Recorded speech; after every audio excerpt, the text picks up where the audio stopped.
Here we're told that Renee buys 5 kilograms of sweets to sell and that she pays £10 for these sweets.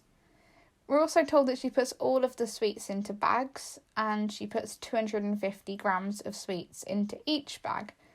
And then she sells each of these bags for 65 pence. And we're also told that she sells all of the bags of sweets, all being an important word here. And we're asked to work out her percentage profit, so the percentage profit that she made by selling these sweets if they cost her £10 to buy. So with questions like this, we're given quite a lot of information. So I always find it really useful to go back and look through it and then write out any of the key facts that we need to know. So I can see at the top that we have 5 kilograms of sweets, so 5 kilograms cost her £10 to buy. We then have, she puts them in bags of 250 grams and they are then sold for 65 pence. And then we're looking to work out the percentage profit from this, so that's all of the key numerical information that we are given.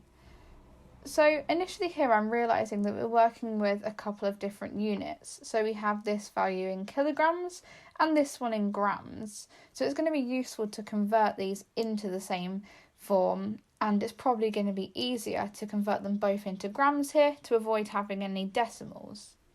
So I could do this already. So if we have 5 kilograms, to convert that into grams, we're going to multiply it by 1,000 because it's 1,000 grams in a kilogram. So 5 kilograms is going to be 5,000 grams, and then that's going to cost her £10 to buy. Similarly here, we have one of the prices in pounds and then one in pence. And again, it's probably going to be easier to convert into pounds here because pence is going to be a bit tricky to work with because we're going to have such large numbers. So if I take 65p and we want to convert that into pounds, we divide it by 100 because there's 100 pence in a pound, and that gives us basically 0.65 pounds. So 65 pence, just written in pounds, it's a bit easier to work with for us. So initially here, I'm going to start this question by working out how many bags of sweets she sold. We need to work out how many bags she sold to work out how much she made, how much money she made from selling these bags.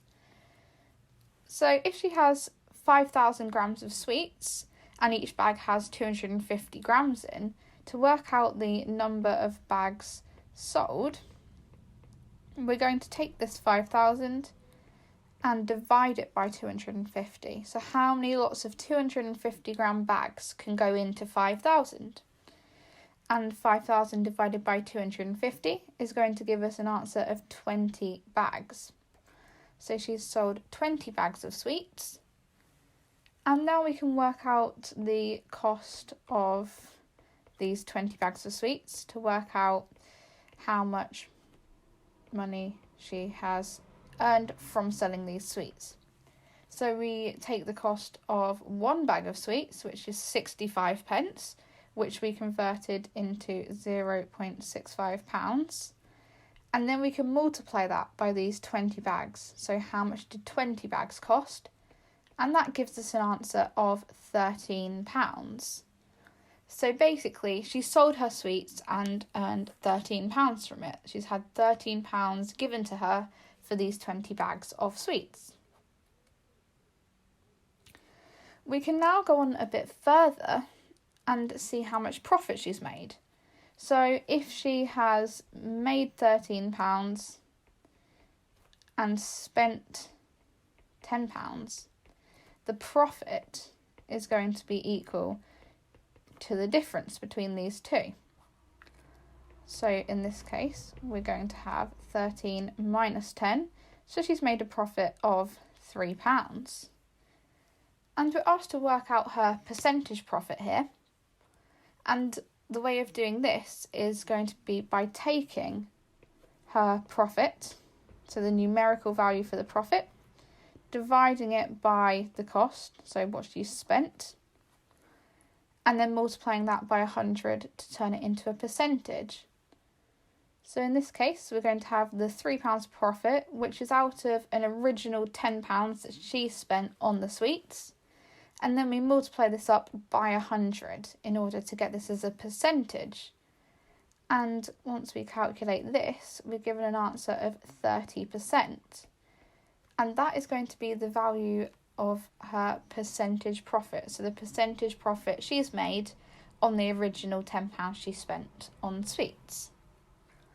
And that's going to bring us to our final answer, which is the 30% that we've calculated here. So if I go back and look at how the marks were awarded, firstly, we have the mark for working out the number of bags sold, so the 20 bags. And it's always a good idea to kind of write out what we're doing in each step. So we have bags sold here and then the cost of the 20 bags, just so it's really clear what we're doing along the way. The second mark is then going to be for working out the cost of these 20 bags, so £13. And then using this to work out the difference, the profit, and then basically calculating the percentage profit here. And then the final mark is an answer mark just for getting the final correct answer of 30% here.